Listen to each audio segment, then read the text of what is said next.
Where we left off yesterday, right? Okay, good.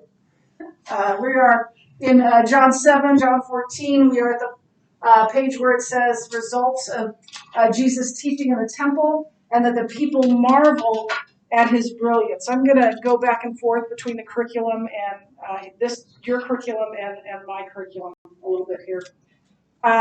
So the result of Jesus teaching in the festival, and I'm going to read actually verses 14 through 16 here. About the middle of the feast, Jesus went up into the temple and began teaching. The Jews therefore marveled, saying, "How is it that this man has learning when he has never studied?" So Jesus answered them, "My teaching is not mine, but his who sent me." And he's not saying at that moment who it is that sent him, although we know that it's God. So Jesus marveled, the Jews marveled at Jesus. He knew so much. How did he know so much? How was he so smart? That word where it says, they therefore marveled, saying, how is it that this man has learning when he has never studied? What they're saying is, he never studied with a rabbi. How did he get so smart? How does he know all this? He never studied under a rabbi. And the word for learning there literally means grammar. And so they're wondering why his grammar is so good. Not the way we think grammar is, but how is he so intelligent? How does he know so much? I just told you that word grammar because you're going to see it again in your quiz. So I wanted to make sure you had heard that. And so they are flummoxed. They don't understand how he is so smart. And so I call this scene one of this whole interchange. And it begins with a question. And basically, here's the question they're asking Jesus. Where did you go to school? Because in rabbinical tradition, and you remember this from the video we watched earlier this year, that to become a rabbi, to become a teacher, you studied under a rabbi. You went through all the schooling everybody else did. And then if you were really, really smart, you were chosen to sit under a particular teacher. And he would teach you the law and his interpretation of the law. So if you got to that point, you would study under a known scholar and use his teaching as a precedent for your own. And so the Jews are questioning who gave Jesus the religious authority to be a rabbi. Which rabbi did that? So basically they're asking, where did you go to school? And Jesus' answer is, heaven. I went to school in heaven. You'd be a little surprised if someone said that to you. Like if a new student, we're having a student shadow tomorrow, I think. And if somebody said, so where do you go to school? Heaven. I go to school in heaven. Yeah, we'd all be, woo. And people were kind of that way. You went to school in heaven? And then, well, who was your teacher? God. Is that high enough for you? Is that a good enough rabbi for you? God is my teacher. And that's basically what Jesus was saying. He's answering their questions. They are not happy with those answers. And so Jesus reveals the source of his learning, that his source is none other than God himself. And then he accused the people both of breaking the law and seeking to kill him. And it seems to come out of left field a little bit. Oh, I'm ahead of myself a little bit. Christ reveals the source of his learning and his divine humility. If anyone's will is to do God's will, he will know whether the teaching is from God or whether I am speaking on my own authority. The one who speaks on his own authority seeks his own glory. But the one who seeks the glory of him who sent him is true. And in him there is no falsehood. So we see this about God's will and what is important about God's will. And so what he's generally saying is that what is God's will? God's will is to keep the law. When we keep the law, we are obeying God. We are in God's will. But then he's going to turn in just a second and he's going to tell them, but you don't keep the law. For example, You're trying to kill me. So he says, has not Moses given you the law? Yet none of you keeps the law. Why do you seek to kill me? So he's calling them out for saying, who taught you the law? They're saying, who taught you the law? He's turning back and saying, you're not keeping the law. You must not know the law. Or you're ignoring it, or the other.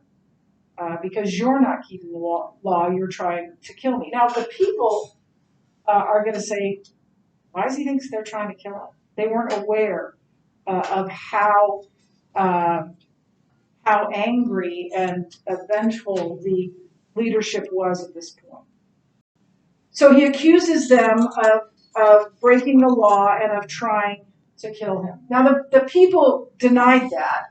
The crowd answered, you have a demon. Who is seeking to kill you? They didn't understand. They didn't know what it was that the Jewish leaders were planning. And so they thought Jesus was perhaps crazy. And then Christ then exposes their ignorance. He exposes their ignorance. It says this in verses 21 through 24. Jesus answered them, I did one work, and you all marvel at it? What do you think that one work is? What is he talking about? Probably because I think it was the last miracle before this, the healing at the pool of Bethesda, when he healed a lame man on the Sabbath, the place that he couldn't get into the water, and so he healed that lame man. Okay, so Jesus answered, I did one work, you all marvel at it. Moses gave you, and this is hard to understand, I'm going to go back through it. Moses gave you circumcision, not that it's from Moses, but from the fathers, meaning Abraham. And you circumcise a man on the Sabbath. If on the Sabbath a man receives circumcision, so the law of Moses may not be broken, are you angry with me because on the Sabbath I made a man's whole body well? Do not judge by appearances, but judge with right judgment. So here's what's happening in these verses. He's connecting the healing back in John 5, which was on the Sabbath, and he's using it to show them another reason why it's okay for him to heal on the Sabbath. And the Greek here is pretty difficult, but the gist of it is pretty clear. So circumcision was not given to Moses. Circumcision was given to Abraham. Abraham was told that he and all his male servants and everyone in his family had to be circumcised as a sign to the Lord, as a sign of belonging to the Lord, and coming under that authority. So it was given to Abraham. It was codified. It was put into law, into Jewish law, by Moses when the law came. But it had its genesis way before that with Abraham. And so circumcision was given to Abraham, but was formalized in the law given to Moses. And it was seen as a perfecting rite, as a sign of renewal, a healing, if you will. It perfected someone. And it was still performed on the Sabbath. If the 8th day, which I think is when the Jewish baby boys were circumcised, are circumcised, falls on a Saturday, which is the Sabbath, they still did the circumcision. They didn't say, oh, nope, can't work on the Sabbath. The guy, that was his job, was to circumcise boys. I can't remember the name of it. I keep thinking barista. It's something like that, but it's certainly not barista. But that was his job. He was allowed to do his job, to do his work on the Sabbath. So that's the connection Jesus is making here. He's saying, if it is okay to heal someone partially, meaning circumcision, on the Sabbath, then why isn't it okay to heal a person fully on the Sabbath? The healing takes precedence.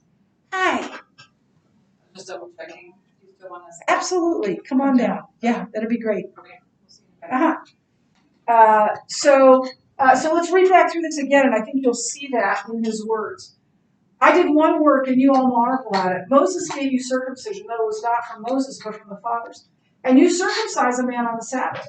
If on the Sabbath a man receives circumcision so that the law of Moses may not be broken, are you angry with me because on the Sabbath I made a man's whole body well? I didn't just, perfect him or bring him into the kingdom of God. I made his whole body well. So they were making a wrong judgment about Jesus. If they were looking through eyes of faith, they would have seen that Jesus was not breaking the Sabbath law. He was fulfilling the Sabbath law through this healing.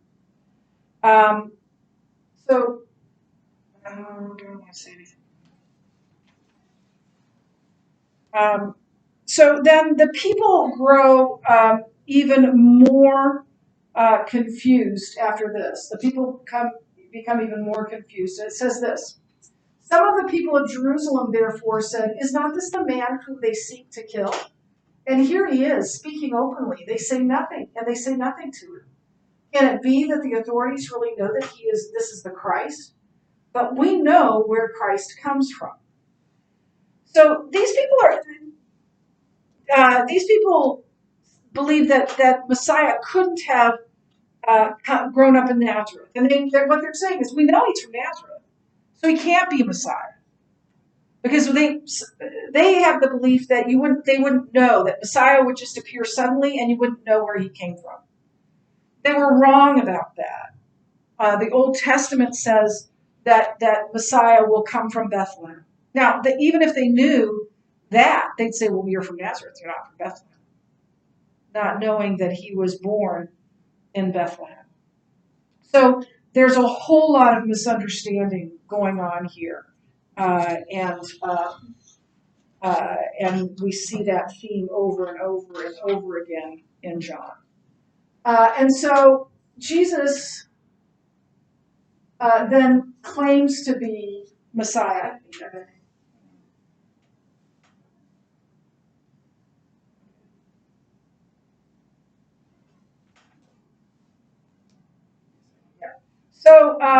So basically what they're asking here is, where's this guy from? Where did he come from? And he's making a messianic claim, and they say he's making a messianic claim. He's claiming to be Messiah, and they're right about that.